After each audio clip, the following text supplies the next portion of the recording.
Hello বন্ধুরা, শুভ দুপুর। সবাই কেমন আছো? আশা করি ভালোই আছো।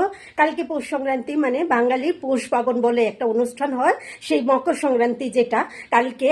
আজকে তোমাদের দেখাবো মকর সংক্রান্তির আগের দিন বাঙালির ঘরে ঘরে কি কি কাজ চলে, কি কি করা হয়। আর পৌষ সংক্রান্তির অগ্রিম শুভেচ্ছা রইল তোমাদের। চলো আমার দেখাবো আজকে তোমাদের পৌষ সংক্রান্তির আগের দিন বাঙালির ঘরে ঘরে বউরা মেয়েরা কি কি কাজ করে থাকে, আর আমার ঘরেও কি কাজ চলছে সেটাও দেখাবো। তো ভিডিওটা যদি ভালো লেগে থাকে লাইক কমেন্ট শেয়ার করে দিও, এইভাবে আমার পাশে থেকো। চলো এবার তোমাদের দেখাচ্ছি। যাদের বড় বড় উঠান বা মাটির ঘর আছে তারা কি করে, মাটি দিয়ে নিজের উঠান খুব সুন্দর করে, এই দেখো খুব সুন্দর করে লেপে। তো আমাদের বাড়ি তো আগে অনেক বড় উঠান ছিল, কিন্তু এখন তো সব এই দেখো পাকা হয়ে গেছে, মানে মাটির কোনো জায়গা নেই।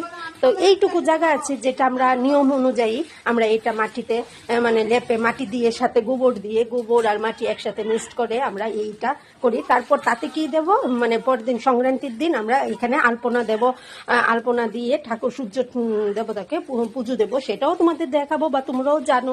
এখন আমার শাশুড়ি মা কি করছে, এইটুকু জায়গা, যেইটুকু জায়গা আমার আছে মাটির জায়গায়, এইটুকু জায়গাটাকেই মাটির গোবর দিয়ে লেপে দিচ্ছে। তো এটা নেবার পর কালকে না খুব সুন্দর লাগবে, পরিষ্কার নিট এন্ড ক্লিন।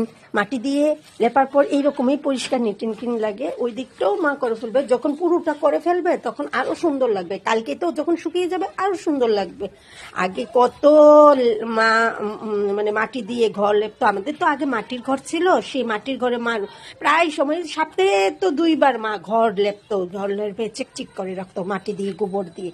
আর ওই দিকে কিন্তু দেখো আমার দেওরের ঘরও একদম সকাল থেকেই ও কাজ সেরে হাঁটার জন্য একটু একটু কাপড় বিছিয়ে রেখেছে, ওরা লেপে ফেলেছে, আমরা পারিনি, আমরা করবো, আমরাও। এই দেখো আমার লেপা পোছা কিন্তু একদম শেষ। মা একদম এই দিকটা একদম লেপা পোছা শেষ করে মা ওই দিকে চলে গেছে। কি সুন্দর লাগছে না? না, এইভাবে আমাদের বাঙালির যারা উঠান আছে, বড় বড় উঠান, গোবর মাটি দিয়ে সুন্দর করে লেপে পুছে তার উপর পৌষ সংক্রান্তির দিন আলপনা করবে, সূর্য মামাকে সকালবেলা পুজো দেবে, তারপরে পিঠা বানাবে, পায়েস বানাবে, অনেক কিছু। মানে এই সংক্রান্তির দিনটা না আমাদের বাঙালির একটা খুব একটা মানে দারুণ অনুষ্ঠান, পিঠা পায়েসের অনুষ্ঠান। তো পিঠা পায়েসের অনুষ্ঠানে সকলকেই রইল অনেক অনেক শুভেচ্ছা, অগ্রিম শুভেচ্ছা। কালকে তো আবার শুভেচ্ছা জানাবো তোমাদের। আর ওই দিকে মা চলে এসেছে দিয়ে, এই দেখো আমার শাশুড়ি মা এই দিক দিয়ে চলে এসে পান খাচ্ছে।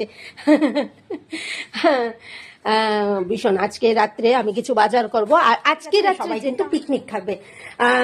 আমরাও করতাম ওই ঘরের চাল বানিয়ে, মানে ছাদে আমরা তো ছাদ ছিল, ছাদের ভিতরে ঘরের চাল বানিয়ে আমরা সারা রাত ওইখানে নাচ করতাম, গান করতাম। আমার ঠাম্মা দিদিমারা পিসিমারা রান্না করতো, মাংস রান্না করতো, রুটি, অনেক পায়েস, মানে অনেক কিছু রান্নাতো, আবার পিঠাও বানাতো। রাতের বেলা সারা রাত ধরে পিকনিক করে তারপর সকালবেলা আগুন জ্বালিয়ে আমরা স্নান করতাম, তারপর সূর্য মামাকে পূজা দিতাম। এই অনুষ্ঠানটা আমাদের খুব ভালো লাগে, ছোট থেকে আনন্দ করছে, এখনো এটা নিয়ম করে যাচ্ছে আমাদের ছেলে মেয়ের সাথে। আজ রাত্রে কিন্তু সবাই জমিয়ে পিকনিক করবে, আমিও পিকনিক করব রাতের বেলা। তাহলে এই পিকনিকের ভিডিওটা নেক্সট দেখবে, তোমাদের আসবে, পিকনিকের ভিডিওটা আসবে। তো আজকে ভিডিওটা এখানেই রাখছি, দেখা হবে আবার নেক্সট ভিডিওতে। টাটা।